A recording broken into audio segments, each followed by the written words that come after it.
দর্শক, বাংলাদেশের মানুষ এবং প্রবাসী আমরা যারা বাংলাদেশী আছি, আমরা সবাই আসলে অনেক বেশি কনফিউজড বাংলাদেশ নিয়ে।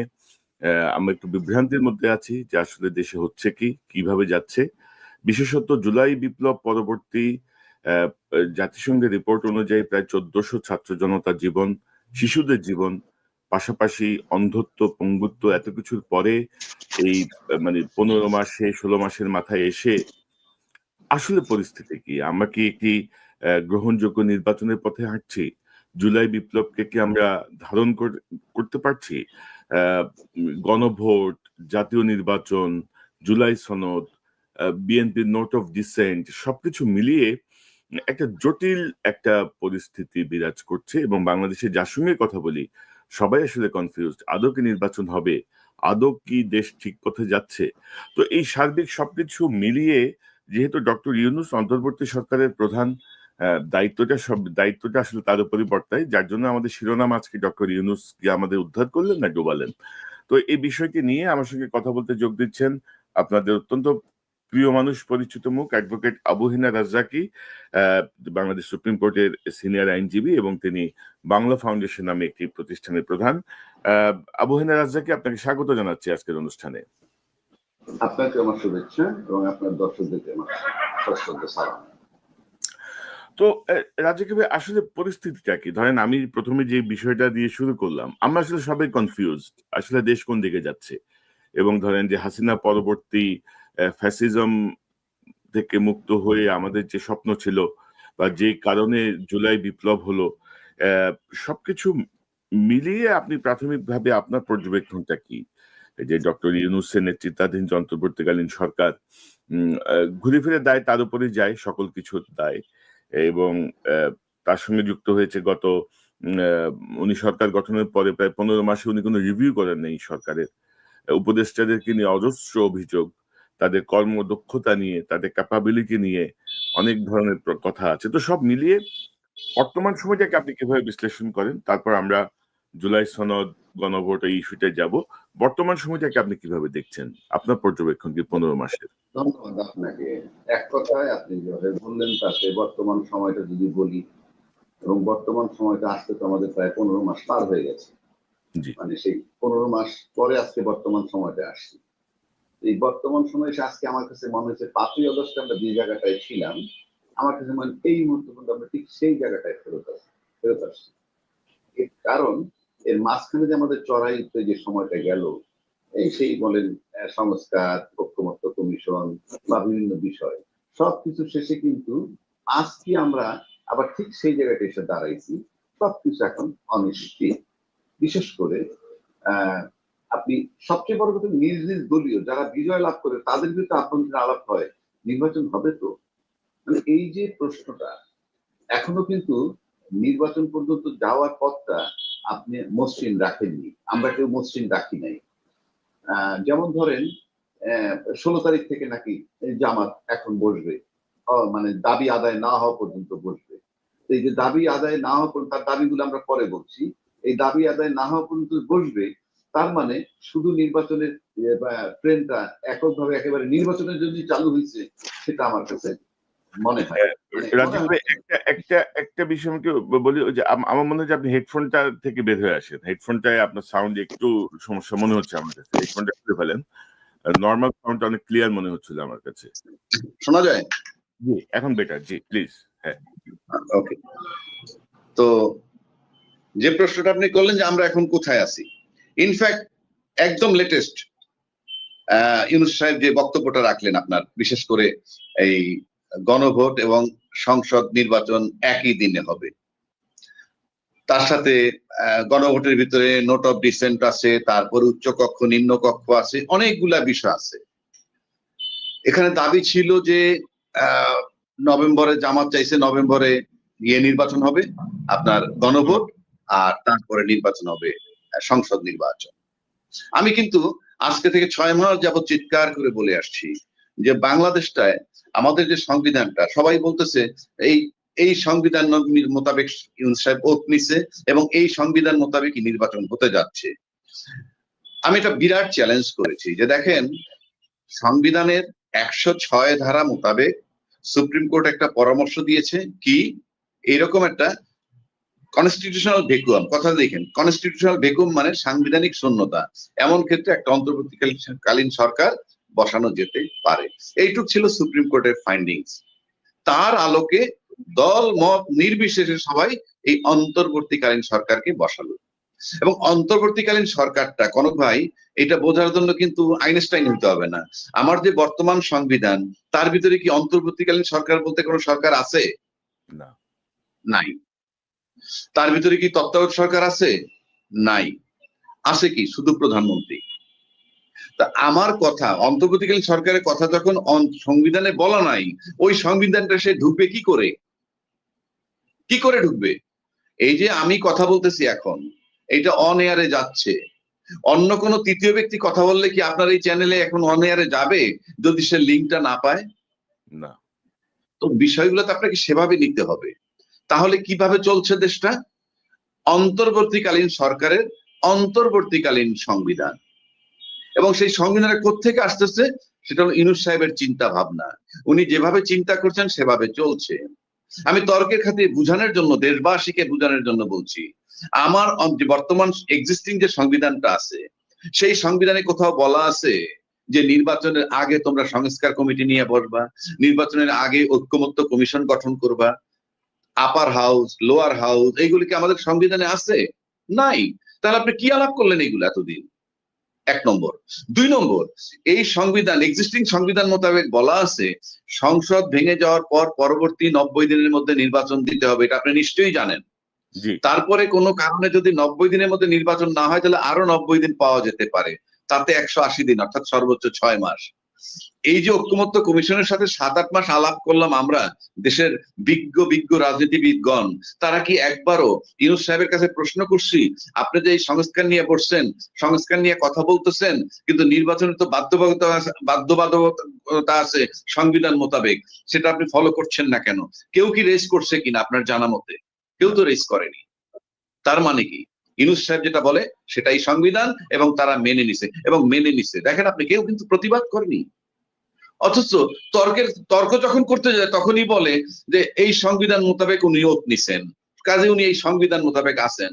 তো এই সংবিধান মোতাবেক থাকলে তাকেই বলা হয়েছে 180 দিন পার হওয়ার পর যেদিন খুশি এই দিন নির্বাচন করবেন, এটা সংবিধান বলছে, বলা আছে। আপনি 26 ফেব্রুয়ারিতে নির্বাচনটা কিভাবে নিলেন? ইউনূস সাহেব সিদ্ধান্ত দিলেন, আপনারা মেনে নিচ্ছেন, আবার বলে উনি সংবিধান মোতাবেক ওত নিছেন। আমি বললাম না, উনি রাষ্ট্রপতির কাছে ওত নিছেন। কিভাবে? আমি গণপ্রজাতন্ত্রী বাংলাদেশ সরকারের অন্তর্বর্তীকালীন সরকার প্রধান হিসাবে শপথ নিতেছি। প্রধানমন্ত্রী হিসাবে উনি শপথ নেননি। প্রধানমন্ত্রী হিসাবে যদি শপথ নিতেন তাহলে উনি ওই সংবিধানে ঢুকতেন, যেহেতু ওই সংবিধানে শুধু প্রধানমন্ত্রীর কথা বলা আছে। এরপরে বলছেন আমি সংবিধান সমুন্নত রাখবো। কোনটা? যেই সংবিধান আমার মাথার মধ্যে, এবং সেই মোতাবেক চলছে। কেউ তো বাধা দিতে পারেনি, এবং সবাই মেনে নিছে। এখন দায়িত্বশীল ব্যক্তিরাও বলেন সংবিধানে গণভোট নেই।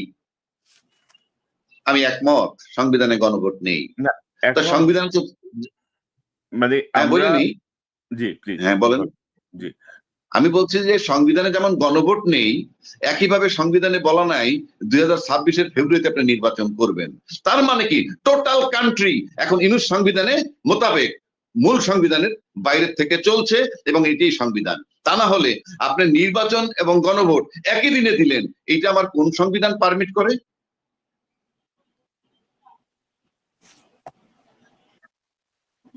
কাজে এই বিষয়টা পরিষ্কার যে ইউনূস সংবিধানে দেশ চলছে, হয়তোবা উনি যে সিদ্ধান্ত নেন সেরকমই চলছে। এখন বলেন নেক্সট কোশ্চেন কি আছে? না, এখন ধরেন অনেকে তো বলছেন যে, আপনি যেহেতু সংবিধান নিয়ে বলছিলেন এই জন্য প্রশ্নটা আমার মাথায় আসলো, যে ধরেন আপনি তো 24 নির্বাচনকে বাতিল করেন নাই, মানে আপনি তো 24 নির্বাচনকে যেহেতু বাতিল করেন নাই, সেই হিসাবে তো নির্বাচন হওয়ার কথা 29। মানে অনেকে এই জাতীয় প্রশ্ন কিন্তু রেজ করছে ইদানিং, যে আপনি কিসের কথা বলছেন।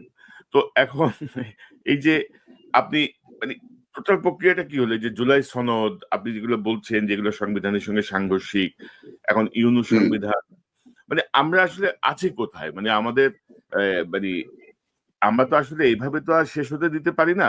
আমাদেরকে তো একটা সমাধানে আসতে হবে, গ্রহণযোগ্য সমাধানে। জুলাই বিপ্লবের চেতনার আলোকে আমাদেরকে একটা সিদ্ধান্ত নিতে হবে। তো এখন মানে কোন জায়গায় আমরা আছি? এখন আপনি যেটা বলছেন এইটা কিন্তু এই সমাধান আমি দিয়েছিলাম যে এটাকে সমাধান করা যায়। কেউ কেউ বলেন খুব সহজ সরল সমীকরণ করে দেন, কি নির্বাচন হয়ে যাওয়ার পর সমস্ত কর্মকাণ্ড আমরা রেটিফাই করে দিব। আর এবার আপনি ওই পর্যন্ত যাবেন কিভাবে? আপনি তো পার্লামেন্ট পর্যন্ত যেতে হবে একটা বিধান নিয়ে, তারপরে না আপনি রেটিফাই করবেন। তাহলে তো বাংলাদেশ সংবিধান লাগবে না, অলওয়েজ নির্বাচন করে তারপর সংসদে ঢুকে বলবেন এই যে নির্বাচন হয়েছে এইভাবে, এটা বৈধতা দিলাম। আপনি পার্লামেন্ট পর্যন্ত যাওয়ার তো একটা প্রক্রিয়া লাগবে। আপনি একটা গাড়ি বন্ধ হয়ে আছে, সেই গাড়িটা যদি চালাইতে চান গাড়িটার ভিতরে ঢুকতে হবে, তারপরে গাড়ি স্টার্ট দিবেন, তারপরে চলবেন। আপনি তো সংবিধানে ঢুকতে পারতেছেন না। যেই মুহূর্তে সংবিধানে বলা ছিল না শেখ হাসিনা প্রধানমন্ত্রী পালিয়ে গেলে কি হবে, আমার সংবিধানে কোথাও বলা আছে যে পালিয়ে গেলে কি হবে? পালিয়ে গেলে কি হবে বলা নাই। এখন আসেন, দ্য মোমেন্ট উনি পালিয়ে গেছেন ঠিক ওই মুহূর্ত থেকে নির্বাচন সংক্রান্ত বিষয়টা ফুল স্টপ, একদম থেমে গেছে। ওখানে আর কিছু করার নাই। আপনি সে কারণে কিছু করার নাই বিধায় অন্তর্বর্তীকালীন সরকার হিসাবে চলছেন। যদি ইউনূস সাহেবকে বলা হয়তো যে ঠিক আছে ওনাকে আমরা বিকল্প প্রধানমন্ত্রী হিসেবে নিয়োগ দিলাম, তাহলে 29 সাল পর্যন্ত উনি থাকতেন, পরিষ্কার। আর যারা বলেন আপনি সংবিধান সংসদে গেলে ঠিক করে ফেলবেন, আচ্ছা ধরেন আপনি যখন নির্বাচনটা তফসিল ঘোষণা করবেন, এই নির্বাচন কমিশন তফসিল ঘোষণা করার সময় বলা হয় যে গণপ্রজাতন্ত্রী বাংলাদেশ সরকারের বা বাংলাদেশ সংবিধানের এত নম্বর অনুচ্ছেদ মোতাবেক আমি তফসিল ঘোষণা করছি, বলে না? জি। হ্যাঁ, তাহলে এখন যদি উনি তফসিল ঘোষণা করেন, কোন তফসিল মতো কোন ইয়ে মোতাবেক করবেন? সংবিধানের অনুচ্ছেদ মোতাবেক যদি করতে যান কিভাবে ঘোষণা করবেন? মেয়াদ তো শেষ হয়ে গেছে বহু আগে। আপনি ফেব্রুয়ারি 2026 নির্বাচন ওই সংবিধান মোতাবেক কিভাবে দিবেন? এটার সমাধান আমি দিছিলাম আজকে থেকে 3-4 মাস যাবত বলে আসতেছি, কি যে জুলাই ঘোষণাপত্রটা আমরা করেছি এই যে গত 5ই আগস্টে, সেই জুলাই ঘোষণাপত্রটাকে একটু সংশোধন করলে হয়ে যায়। সেটা কি, যে এই সরকারের মেয়াদ, এই সরকারের নাম তো দিছে অন্তর্বর্তীকালীন সরকারের প্রধান হিসাবে উনি দায়িত্ব পালন করবেন, এবং এই সরকারের মেয়াদ 8ই আগস্ট 2024 থেকে 30শে জুন 2026 পর্যন্ত দেওয়া হইলো, এবং এই মেয়াদের মধ্যে উনি একটা নির্বাচন কমিশন গঠন করবেন এবং উনি একটা নির্বাচন দিয়ে নির্বাচিত সরকারের ক্ষমতা হস্তান্তর করবেন। এই সংশোধনীটিকে আনলে সেই সংসদ নির্বাচন করে সংসদ পর্যন্ত যাওয়াটা একটা বৈধতা লাভ করে। তারপরে থাকতো আপনার এই গণভোট, এই জুলাই সনদ, এই আপনি তো সেই জায়গাটা রাখেন নাই ভাই। এই গ্যাপটা আপনি কি দিয়ে কভার করবেন? আপনি দেখেন না, এখনো করা যায়, এখনো করা যায়। খালি বলে যে আমরা সংসদে গিয়ে ঠিক করব। আমরা সংসদে যাচ্ছেন কিভাবে? যাওয়ার প্রক্রিয়াটাই তো অবৈধ। যাওয়ার প্রক্রিয়া অবৈধ, আপনি যেতেই পারতেছেন না। আপনি গায়ের জোরে যাচ্ছেন, একটা গোজামিল দিয়ে যাচ্ছেন। ভাই গোজামিল দিয়ে আপনি দেশে যান, একটা সংসদ যান, আপনি কি করবেন? যেমন এখন যেমন বলা হচ্ছে ইউনূস সাহেব কি সাংবিধানিক সরকার না, উনি অবৈধ, কেউ কেউ বলছেন। মানে উনি যেহেতু অবৈধ, ওনার ধাক্কা দিয়ে সারা রাজ্যে কি বসে গেলে সেটা বৈধ হবে? সেটাও তো বৈধ হবে না। ওনাকে দিয়ে তো তাহলে কাজটা বৈধ করে নিতে হবে। এখন আসেন, উনি এই যে গণভোট এবং সংসদ নির্বাচন একই দিলেন, এটার অর্থ কি হয়েছে? এটার ভ্যালু কি? এটা কি আছে? হ্যাঁ ধরেন জি বলেন। এই যে আমাদের ঐকমত্য কমিশন হলো, ঐকমত্য কমিশন বলছে যে তারা দেশের সকল সংবিধান বিশেষজ্ঞ আইনজ্ঞদের সাথে 14-15টা সেশন মিটিং করেছেন, আইনগত দিক, সাংবিধানিক দিক এগুলো জানার জন্য, বোঝার জন্য। তো ঐকমত্য কমিশনের কার্যক্রমকে আপনি আসলে কিভাবে দেখেন? তারপর আমরা গণভোট প্রসঙ্গে যাচ্ছি, গণভোটের জাতীয় নির্বাচন। না, এই যে ঐকমত্য, এখানেই আমার ব্যথার জায়গাটা আমার এখানে। ঐকমত্য কমিশনে যারা বসছেন ইউনূস সরকার এটার প্রধান, উনি না বসলেও উনি প্রধান। আচ্ছা, উনি, আমি নিশ্চিত করে বলে দিচ্ছি যে উনি কোনো রাজনৈতিক ব্যক্তি না, এবং উনি যে চিন্তা ভাবনা করে বসছিলেন, উনি এয়ারপোর্টে বসে বলছিলেন বসার আগে, তোমরা যদি আমার কথা শোনো তাহলে আমি বসবো, আমি যা বলবো শুনতে হবে। আচ্ছা যাক, সেটা বলছিল ছাত্রদের উপস্থিতিতে। তারপরে যখন উনি এসে বসলেন, বসার পর ওনার ধারণা ছিল এই যে ওয়েস্টার্ন মেন্টালিটি নিয়ে আসছে, পশ্চিমা ব্লকের মতো বসবেন, সবাই বোধহয় সেই দেশের মানুষের মতো বসছেন। বসার পর আমার কাছে মনে হয়েছে হার্ডলি 1.5 মাস বা 2 মাস পার করার পর উনি বুঝে ফেলছেন যে না রে ভাই, এইটা কোশ্চিন কালেও কিছু হবে না, এবং ঐক্যমত্য কমিশনের কিছুই রেজাল্ট হবে না। আমার ধারণা এটা বুঝে ফেলছেন।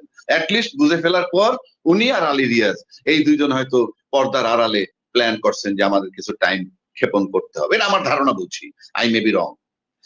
এই টাইমটা আমাদের ক্ষেপণ করতে হবে, কারণ আমরা নর্মালি যেটা মনে করি যে অফকোর্স উনি যে আসছেন এখানে ওনার কিছু এজেন্ডা হয়তো ছিল, আমি জানি না, আমার ধারণা। কারণ একটা মানুষ যখন দায়িত্ব নেন এরকম বয়সে, তখন নিশ্চয়ই তার কিছু হিসাব নিকাশ থাকতে পারে। কি তার হিসাব নিকাশ, এবং সেই হিসাব নিকাশটার জন্য কিছু টাইম দরকার। আমার কাছে মনে হয় প্রথম 2 মাস, 1.5-2 মাস পর যখন বুঝলেন ঐক্যমত্য কিছু হবে না, I am sure and we are sure, তখন আমার কাছে মনে হয় একটা টাইম কিলিং এর পথ বেছে নিছেন। এখন প্রশ্ন হচ্ছে যে তাদের কথা আমি বললাম, তারা এই দেশের কালচার বোঝে না, তারা বাইরে ছিল এবং তারা এই দেশের রাজনীতি বুঝে না, এনজিও সরকার, এবং উনি ওনার স্বার্থ দেখতেছেন, আমি সব একমত হয়ে গেলাম। কিন্তু আমরা যারা বসছিলাম ওখানে, রাজনৈতিক পার্টটা, রাজনৈতিক দলের যে অংশটা, তারা যদি না বোঝেন যে ওনারা টাইম ক্ষেপণ করতেছেন কিংবা সময়ের ব্যবধান হিসেবে বলছেন ওনারা প্রতারিত করলেন, সেটা তখন বুঝলেন না যে ওনারা প্রতারিত করতে পারেন, এটা কি রাজনৈতিক অদক্ষতা নয়? আপনি যদি আপনার রাজনৈতিক প্রজ্ঞা বা ম্যাচুরিটি দেখাইতে পারতেন, তাইলে তো ইউনূস সাহেব এতটুকু যেতে পারতো না। এবং ইউনূস সাহেব যে এইটুক যেতে পারলো, তাতে আমার কাছে টু সাম এক্সটেন্ট মনে হয় আমার দেশের রাজনীতিবিদরা তাকে গত 2 বছর মানে 6 মাসের মধ্যে যে রাজনৈতিক শিক্ষাটা দিচ্ছেন, তার থেকে কিন্তু আজকে 15 মাস পার করছেন এবং ফেব্রুয়ারি পর্যন্ত যাবেন। অর্থাৎ ওনাকে রাজনীতিবিদ বানানো হয়েছে। কেন বললাম, আমাদের দেশের যে পরীক্ষিত যে রাজনৈতিক দল দুটো, অতীতের যে 2টা বা 3টার কথা যদি আমি বলি, তারা প্রত্যেকেই যেভাবেই যা ক্ষমতায় যাওয়ার পর প্রশাসনকে কিন্তু যে যার মতো করে ব্যবহার করে আপনি প্রশাসনিক প্রেসার দিয়ে এই দেশে তারা টিকে রয়েছে। কিন্তু ব্যতিক্রম ইউনূস সাহেব 2 বছর টিকে থাকলেন, তার সাথে না ছিল পলিটিশিয়ানদের কোঅপারেশন, না ছিল প্রশাসনিক কোঅপারেশন। তারপরে কিন্তু তিনি আজকে 15-16 মাস যাবত সার্ভাইভ করছেন। তার মানে রাজনীতি বোঝাটা একটা বিশাল ব্যাপার। রাজনীতি করে সার্ভাইভ করা আর ক্ষমতায় গিয়ে প্রশাসন দিয়ে রাজনীতি করা কিন্তু এক নয়। আমরা কিন্তু যত কথাই বলি, বিগত 16 বছরে যে সরকারটা ছিল, কোনো রাজনীতিবিদ ছিলেন না, ক্ষমতায় বসে প্রশাসন দিয়ে টর্চার করে উনি ক্ষমতায় ছিলেন। অর্থাৎ প্রশাসনের 14-15 লক্ষ লোক ছিল ওই সরকারের জনগণ, আর তিনি ছিলেন সরকার। অর্থাৎ ওই সরকারটাকে যদি আপনি টানেন, 16 বছরের সরকারটা, সে ছিল বাংলাদেশ, ওই 16 লক্ষ লোক ছিল বাংলাদেশের জন্য ইসরায়েল, আর বাকি 18 কোটি লোক ছিল ফিলিস্তিন। এবং সেই কায়দায় দীর্ঘ 16 বছর রাজত্ব করে গেছেন। এবং আমরা রাজনৈতিক দল যারা ক্ষমতায় ছিল, তারা নো ডাউট অ্যাবাউট ইট, প্রত্যেকটা রাজনৈতিক দলই জনগণের উপরে প্রশাসনিক বিচারিক টর্চার করেছেন। ব্যতিক্রম সেক্ষেত্রে ইউনূস সাহেব, উনি প্রশাসনিক এবং বিচারিক টর্চার করছেন কিনা আমার মনে হয় না। তো বাট উনি 2 বছর, জি, তো এখন ধরেন প্রশাসনিক এবং বিচারিক টর্চার করছেন কিনা এই বিষয়টা নিয়ে যাওয়ার আগে আমি আপনাকে বলবো যে হাসিনা যাদেরকে ব্যবহার করে জনগণকে দমন করেছে, বা আপনি যাদেরকে বললেন যে 16 লক্ষ মানুষ হচ্ছে হাসিনার রাষ্ট্র, তো তাদের অধিকাংশই তো এখনো বহাল। সেনা বলেন, পুলিশ বলেন, প্রশাসন বলেন, মিডিয়া বলেন, কোন জায়গাটা থেকে আসলে আমরা একটা বিপ্লব পরবর্তী যে ভূমিকা মানে সরানো বা ক্লিন করা, সেটা আমরা করতে পারিনি। তো এরকম এরকম প্রেক্ষাপটে গণভোটের প্রসঙ্গ আসছে, জাতীয় নির্বাচনের প্রসঙ্গ আসছে, তো আমরা কি আরেকটা বিপদের দিকে যাচ্ছি? মানে বা আমার এখন করণীয় কি মনে করেন আপনি? আমার ব্যক্তিগতভাবে যদি আপনি আমাকে বলেন যে একটা দেশ 16 বছর যাবত টর্চার করেছে, 16 বছর যাবত টর্চার করার পর যখন তারা চলে গেল, চলে যেতে বাধ্য করা হইলো, তারপরে যে সরকারটা ক্ষমতা আসলো, আসার পর কিন্তু সবাই দাবি করছে দল মত নির্বিশেষে সবাই তাকে তাড়িয়েছে। দল মত নির্বিশেষ সবাই 12 বছর 14 বছর যাবত আন্দোলন করেছে। যদি তাই হয়ে থাকে, তাহলে তো এই জুলাই সনদ নিয়ে এত বাকবিতণ্ড হওয়ার কিছুই থাকার কথা নয়। এটা আমার ব্যক্তিগত প্রশ্ন, যে সবাই যখন আমরা মিললাম, সবাই যখন জুলাই আন্দোলন শরিক হইলাম, তখন সেই কাজটা মানে আইনি স্বীকৃতি দিতে আমাদের কেন দ্বিধাদ্বন্দ্ব? এটা গেল 1 নম্বর প্রশ্ন। আর 2 নম্বর প্রশ্ন হইলো যে এই জুলাই মানে এই যে আন্দোলনের দাবিদার আমরা সবাই, সেক্ষেত্রে কনক ভাই আমি একটা কথা বলি আপনাকে, যে আজকে যারা তাড়াইছে তারা হয় সকলের ভিতরে একটা বন্ধুত্ব হবে, অর্থাৎ আমরা সবাই বন্ধু, মানে দল মত সব রাজনৈতিক দলগুলোর ভিতরে কিন্তু বন্ধুত্ব, কিন্তু আমরা কি সেটা পাচ্ছি? এক এক রাজনৈতিক দল কিন্তু এক এক মেরুতে চলে গেছেন। তাহলে তাহলে ঐক্যমত্য কোথায় ছিল, আন্দোলনটা কোথায় ছিল? 1 নম্বর। 2 নম্বর হলো আমরা সাধারণত দেখি আইনি দৃষ্টিকোণ থেকে দেখলে, আপনি কল্পনা করেন এই মুহূর্তে কল্পনা করেন কালকে সকালে ঘুম থেকে উঠে দেখলেন শেখ হাসিনা প্রধানমন্ত্রী, তাহলে আপনি বলেন তো শেখ হাসিনাকে অপসারণ করছে যে সমস্ত রাজনৈতিক দল বা ছাত্ররা যারা ইনভলভ, তার ভিতরে শেখ হাসিনা কাদেরকে দায়ী করবে বলে আপনার কাছে মনে হয়? ছাত্রদেরকে দায়ী করবে। এই যে আপনি প্রশ্নটা করলেন যে ছাত্রদেরকে দায়ী করবে, তার মানে এই যে ভিকটিম হাসিনা যেহেতু এখনো সার্ভাইভ করতেছে, একমাত্র ভিকটিমই বলতে পারে তাকে তারাইছে কে। সেক্ষেত্রে সবচেয়ে বিপদগ্রস্ত যেহেতু এনসিপি হবে, তাইলে আমরা যারা দাবিদার, আমরা যারা দাবি করি সেটা কতখানি যৌক্তিক? আমি বারবার একই কথা বলছি, কারণ আপনি দাবিটাকে যদি যৌক্তিক মনে করেন এবং আপনি করে থাকেন, তাহলে তো একটা কাজ আমরা সবাই মিলে করে স্বীকৃতিটা শুধু এনসিপি কে দিব কেন? 1 নম্বর। 2 নম্বর, একটা কাজ সবাই মিলে করলাম, এনসিপি কেন বিপদগ্রস্ত হবে, অন্যরা হবে না কেন? 3 নম্বর, এখন পর্যন্ত শেখ হাসিনা ওভারসিজ যা কিছু বলতেছে তাতে আপনি দেখেন তো বড় মেজর দলের বিরুদ্ধে কি তার কোনো বক্তব্য আছে, নাকি শুধুই এনসিপি গংদের? এই যে বিষয়গুলা, এই বিষয়গুলোকে আপনাকে বিবেচনায় নিতে হবে, যে তাহলে একটা সরকার যে he is non cooperate from day one, এখন মানুষ বলতে পারে কেন আমরা তো কোঅপারেট করছি, কিন্তু আমরা দেখেন আমরা এই আবহাওয়ার মানুষ, আমরা বাসা থেকে যখন বের হই বাইরের বাতাসটা ঠান্ডা না গরম এটা কিন্তু আমার শরীর বলে দেয়। সুতরাং আমরা বসে বসে দেখতেছি ইউনূস সাহেব দীর্ঘ 14-15 মাস কি কোঅপারেট পেয়েছেন কি পাননি আমরা সেটা জানি বা দেখি। সুতরাং তারপরেও যে আজকে এই পর্যন্ত উনি আছেন সেটা একান্তই তাদের কৃতিত্ব। এর মানেই না যে আমি ইউনূস সাহেবের প্রশংসা করতেছি, আলটিমেটলি ব্যর্থতার দায় তাকেই নিতে হবে। কারণ আমরা অতীতে দেখেছি এই যে আব্দুর রহমান বিশ্বাস সাহেব যখন রাষ্ট্রপতি ছিলেন, তিনি কলমের খোঁচায় অনেক বড় বড় সিদ্ধান্ত নিয়েছিলেন, আমরা জানি সেখানে অভ্যুত্থান হওয়ার ব্যাপার স্যাপার ছিল, আপনার যদি মনে থেকে থাকে, খুব ডিটেলস বলার দরকার নাই। সুতরাং আপনি ইউনূস সাহেবের ব্যর্থতার দায় তাকেই নিতে হবে। আপনি মেজর কোনো সিদ্ধান্ত নিতে পারেন নাই, যদিও আপনি একটা খুব খারাপ অবস্থা আছেন, কারণ বাংলাদেশে এই প্রথম যখন উনি ক্ষমতা আসছেন, টেক ওভার করছেন, তার আগের ঘটনায় আপনার বাইতুল মালের খতিব পালায়ে গেছে, আপনার বাংলাদেশ ব্যাংকের গভর্নর পালায়ে গেছে, পুলিশ পালায়ে গেছে, অতি সম্প্রতি 10 দিন আগে একজন ডিআইজি পালায়ে গেছে, 1 মাস 2-4 দিন আগে একজন জেনারেল পালিয়ে গেছেন। এই সবকিছু মিলেলে বোঝা যায় দেশের সার্বিক প্রশাসন পরিস্থিতি এখনো টালমাটাল। সেই ক্ষেত্রে আমার কাছে মনে হয় যে এখন পর্যন্ত যে পরিবেশ ঠিক হয় নাই এবং এটা সুনিশ্চিত। আর সেক্ষেত্রে উনি নির্বাচনটা নিয়ে গেলেন, গণভোট এবং সংসদ নির্বাচন একসাথে নিছেন। আমার কাছে মনে হয় এগুলো অনেকগুলো ডাইমেনশন আছে, যেটা আমার কাছে ব্যক্তিগতভাবে মনে হয়। 1 নম্বর হলো বিএনপি একটা বড় দল, বিএনপি কালকে আন্দোলনের নামলে ইউনূস সাহেব টিকতে পারবে না, এতে কোনো সন্দেহ নাই। আমি সরাসরি কথা বলি, এতে কোনো সন্দেহ নাই। আর জামাত এনসিপি, যেটা আমি বুঝি বডি ল্যাঙ্গুয়েজে, তারা এই সরকারের বিরুদ্ধে আন্দোলনে নামবে না। এখন বিএনপি যদি নামে মাঠে, এই সরকার টিকবে না, তাকে চলে যেতে হবে।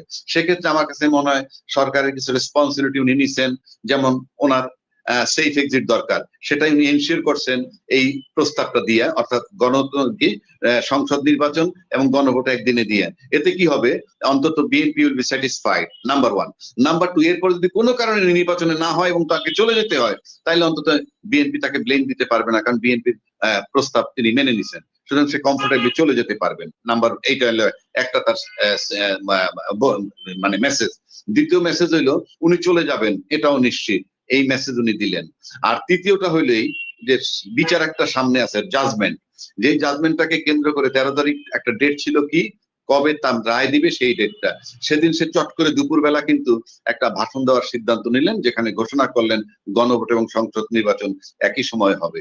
তো এই যে কুল ব্রেইনের এই কাজটা, এতে মনে হয় যে উনি ফেব্রুয়ারি পর্যন্ত থাকতেছেন নির্বাচন করার জন্য, অন্তত বিএনপি স্যাটিসফাইড। সেক্ষেত্রে উনি হয়তো 17 তারিখ একটা জাজমেন্ট দিতে পারবেন এই কি বলে আন্তর্জাতিক অপরাধ ট্রাইব্যুনালের। যে জাজমেন্টটা কারা প্রত্যাশা করে না সেটাও আমরা বুঝি, কারা প্রত্যাশা করে সেটাও আমরা বুঝি। সুতরাং প্রত্যাশা যারা করতেছে তাদের সংখ্যাই বেশি আমি মনে করি দেশের স্বার্থে, আর যারা প্রত্যাশা করেন না তাদের কথা আমি জানি না। এখন ডিপেন্ড করে সংস্কার এবং বিচার আগে এবং তারপরে নির্বাচন, হ্যাঁ বা না ভোট দেন। আপনি বলেন তো ভোট দিতে কোথায়? অবশ্যই হাতে আসতো ভোট। অবশ্যই হাতে। তো সেটা তো আপনি করতে পারতেন। এখন আমার কাছে মনে হয় যে সাহস যদি থাকে এখনো করা যায়, করা যায় না যে তা না। আর এখনো অনেক হাতের, আমরা কি বলি, হাতের পাঁচ আছে না, শেষ সম্বল যেটাকে বলে, এরকম আছে না, হাতের পাঁচ অনেক কিছু থাকে, সেটাও আছে, নাই যে তা না। কিন্তু সব কথা তো আর বলা যাচ্ছে না। বাট শুধু এইটুকু বললাম যে আপনি দেখেন এইটা আমার এইটুকু মনোভূত হয়েছে কিনা আপনার। না, অবশ্যই অবশ্যই মনোভূত হয়েছে, কারণ ধরেন যে সকল কিছুর উপরে হচ্ছে বাংলাদেশের গণভোট। গণভোট, মানে জনগণের মতামত, জনগণের, আমরা যে বলছি বারবার, ধরেন ইউনূস সাহেবের কথায় আপনি দেখবেন হচ্ছে উনি উনি যখন কথা বলেন, উনি মোটিভেশনাল স্পিকারের মতো উনি কথা বলেন সবসময়, এবং ওনার এই জাতির উদ্দেশ্যে ভাষণও দেখবেন অভূতপূর্ব, অসাধারণ, মানে নানা রকমের শব্দের ব্যবহার, এবং ফলাফল কিন্তু আমরা ওইরকম কিছু পাচ্ছি না। কিন্তু আমরা গত 15 মাসে ওনার উপর যে নির্ভরশীলতা ছিল আমাদের, সেই নির্ভরশীলতার উনি কি বলবো, যথাযথ ব্যবহার করতে পারছেন বলে আমি মনে করি না, এবং অধিকাংশই আমি যাদের সঙ্গে কথা বলি বা বুঝি তারাই সেটা মনে করেন। তো এখন আসলে মানে এই যে জটিলতা, এই জটিলতা ওনার এই উপদেষ্টা পরিষদ দিয়ে এই জটিলতার সমাধান সম্ভব কিনা আমাদের আমি আমি আমি ঠিক জানি না ওনার এই উপদেষ্টা পরিষদ দিয়ে সম্ভব কিনা, 1 নম্বর। 2 নম্বর, যে কথাটা আমি বললাম যে সংস্কার, বিচার এবং তারপরে নির্বাচন, হ্যাঁ বা না, এটা এখন উনি করতে পারবেন বলে আমার কাছে মনে হয় না। বিকজ এটা ঘোষণা করার সাথে সাথে ফলোইং ডেতে মাঠে নেমে যাবে এবং ওনাকে চলে যেতে হবে, কোনো সন্দেহ নাই। এবং সবচেয়ে বড় দল বিএনপি যদি মাঠে নামে, ইউনূস সাহেব টিকতে পারবেন না। এবং একমাত্র বড় দলই আছে ইউনূস সাহেবের মানে মানে রাখা এবং না রাখা। এবং এখনো যদি আপনি যেটা কোনো ভাই যে আলাপটা আপনি আর আমি করলাম, আপনি যদি এই এতদিন যে আলাপটা হইতেছে, ঐক্যমত্য কমিশন বলেন, সংস্কার কমিশন বলেন, গণভোট বলেন, জুলাই সনদ বলেন, একটা দলও কিন্তু বলেনি যেটা রাষ্ট্র এবং দেশের জন্য অমঙ্গল। কেউ বলতে পারেনি। আমি এখনো চ্যালেঞ্জ করছি, আপনার দলের জন্য যদি ক্ষতিকর হয় কোনো সময়, এতে আমার কিছু আসে যায় না, দলের জন্য ক্ষতিকর কিছু আসে যায় না। একটা দলও কিন্তু বলে নাই দেশ এবং রাষ্ট্রের জন্য জুলাই আইনি সনদ ক্ষতিকর, বলে নাই। দেশ এবং দেশের জনগণের জন্য গণভোট ক্ষতিকর, কেউ কিন্তু বলতে পারে নাই। এটা যদি তারা ব্যাখ্যা দিতে পারতো আমরা মেনে নিতাম। আর আমি ব্যক্তিগতভাবে রাষ্ট্র এবং জনগণের জন্য যেটা ভালো সেটা আমি অবশ্যই সমর্থন করব। দলের জন্য যেটা ভালো কিন্তু সেটা যদি রাষ্ট্রের জন্য ক্ষতিকর হয়, অফকোর্স আমি একসেপ্ট করবো না। সেটা আমি যদি একটা সিঙ্গেল ব্যক্তিও থাকি আমি করব না। এখন বলতে পারেন এতে কিছু আসে যায় না, ইয়েস কারেক্ট, কিচ্ছু আসে যায় না। কারণ আমরা দেখছি তো 1400 লোকের প্রাণ গেল, তার ভিতরে বড় দলে নাকি 427 জন লোক মারা গেল, 16 বছর যাবত আয়না ঘরের ভিতরে নির্যাতিত হইলো, বুকের তাজা গুলি, 57টা সেনা অফিসার মরে গেল, দেশের সার্বভৌমত্ব নাই, 10 লক্ষ রোহিঙ্গা ঢুকে গেল, শাপলা চত্বরে হামলা হইলো, পুরাটা দেশ নীরব। এমন ভাবে ইউনূসের বিরুদ্ধে আমরা লাগলাম, ইউনূস সাহেব এই সরকারের বিরুদ্ধে, যে পিছের 16 বছরের ইতিহাসই নাই। এর মানেই না আমি এই সরকারের সমর্থন করি। আপনি নিজে বুঝছেন এতক্ষণ আমি কি বললাম। আমাদের যে প্রধানতম যে রাজনৈতিক দলগুলো, বিশেষ করে বিএনপি এবং জামাত, যারা ধরেন 15-16 বছর ঐক্যবদ্ধ আন্দোলন করলো, গালাগাল সহ্য করলো, মার খাইলো, গুম হইলো, মামলা হইলো, তো তাদের দায়িত্বশীলতার কি তারা পরিচয় রেখেছে 5ই আগস্ট পরবর্তী সময়ে? বিএনপি জামাত এই প্রধান দুইটা দল। ঘটনা কি জানেন, যে বিষয়টাকে আপনাকে টাচ করে না সেটার জন্য আপনার ফিলিংস থাকবে না। যেমন ধরেন আপনি রাস্তায় হাঁটতেছেন, আপনার কাছে 5টা ভিক্ষুক ভিক্ষা চাইলো, আপনি 3 নম্বরটারে দিলেন, 1-2 দেন নাই, 4-5কেও দেন নাই। এর মানে কি, 3 নম্বরের যে আবেদনটা সেটা আপনাকে টাচ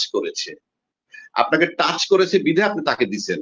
বাকি 4টা আপনাকে স্পর্শ করেনি, ওর চাওয়ার ভঙ্গিটা হয়তো আপনাকে টাচ করছে, অথবা ঘটনাটা আপনাকে মানে কষ্ট দিচ্ছে ইত্যাদি।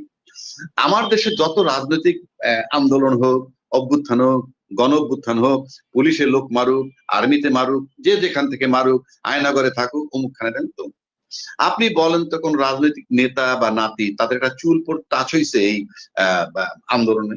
একটা চুলও তো ছেড়ে নাই কারো।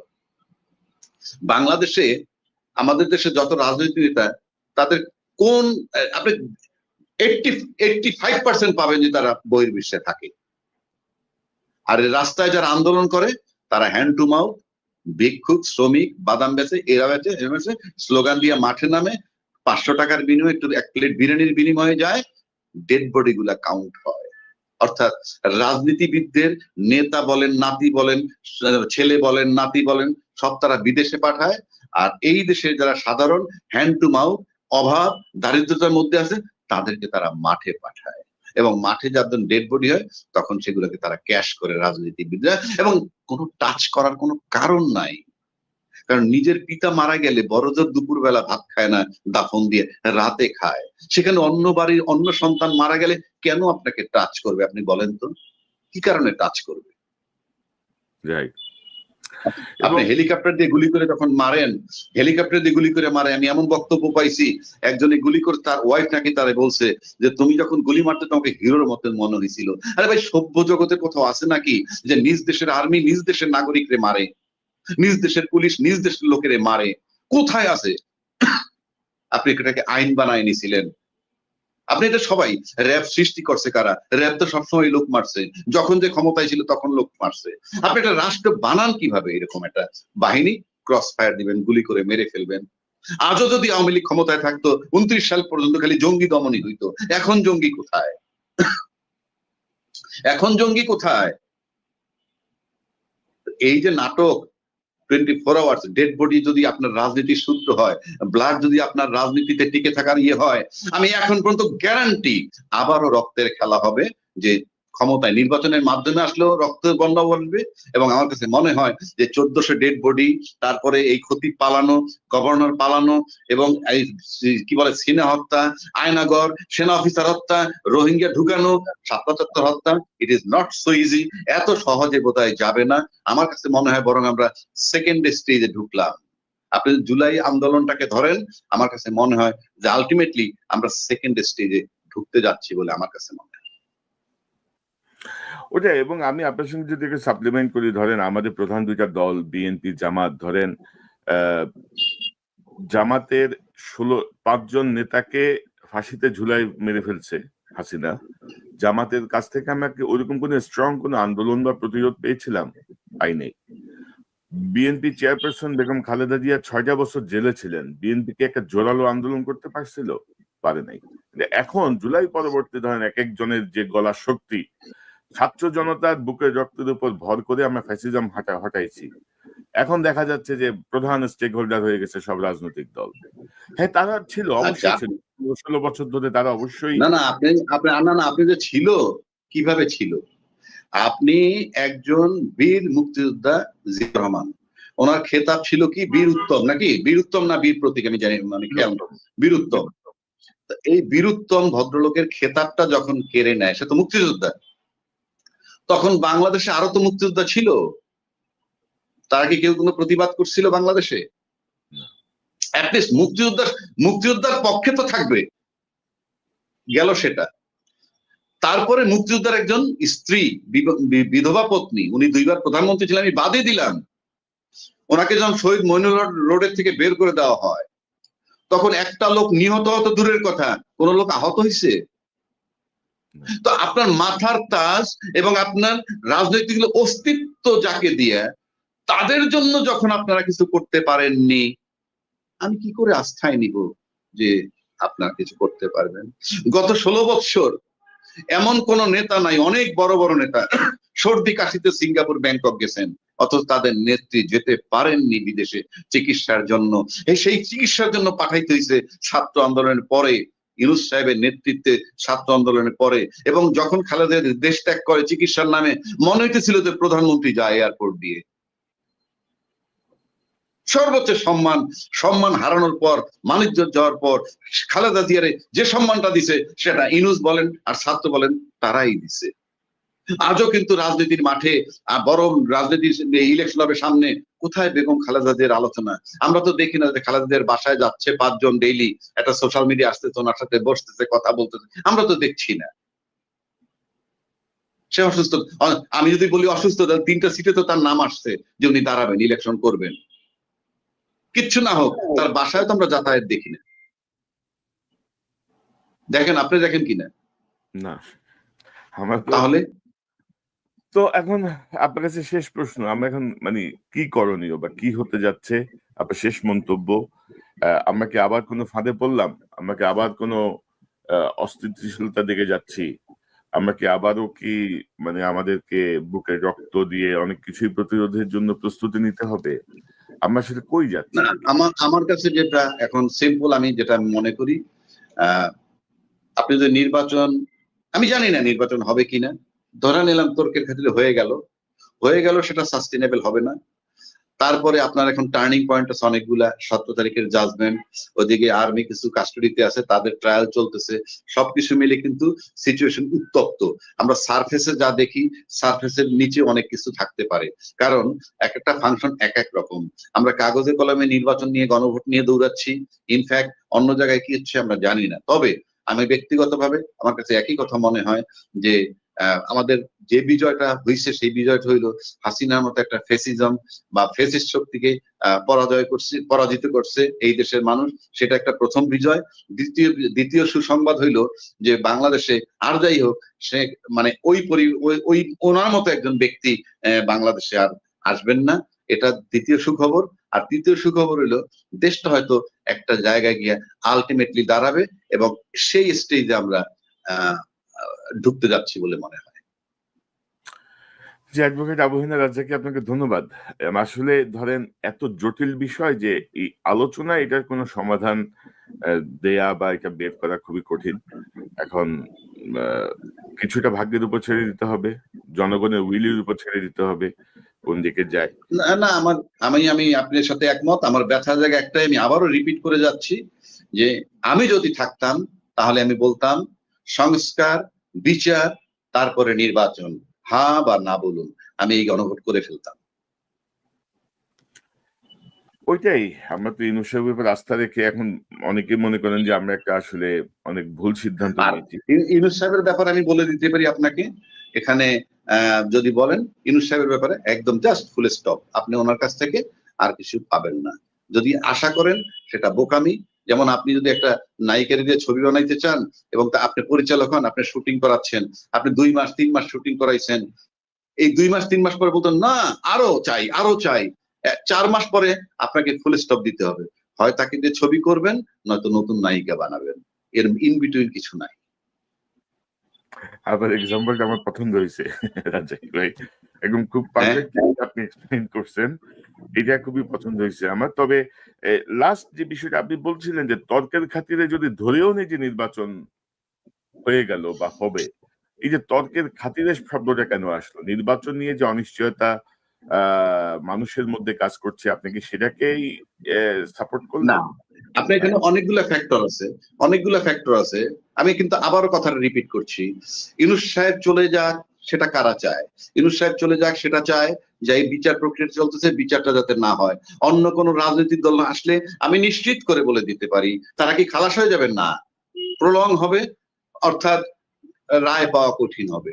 কেউ বলেন একটা লম্বা প্রক্রিয়া, এই বিচার লম্বা প্রক্রিয়ার না, কারণ একটা দুইটা নির্দিষ্ট কোর্টে নির্দিষ্ট মামলা হচ্ছে, কন্টিনিউ করলে লম্বা সময়ের ব্যাপার না। কিন্তু প্রশ্ন হচ্ছে যে এই বিচারগুলো টার্নিং পয়েন্ট, সেই ক্ষেত্রে ইউনূস সাহেব ফেব্রুয়ারি পর্যন্ত থাকলে একটা রায় হতে পারে এবং সেটা আপিল পর্যন্ত হয়ে যাওয়ার সম্ভাবনা আছে। সুতরাং সেটা একটা টার্নিং পয়েন্ট, এটা কেউ চায় কিনা, এইটা যারা চান না তারা নির্বাচন বিরুদ্ধে একটা ষড়যন্ত্র করতেই পারেন।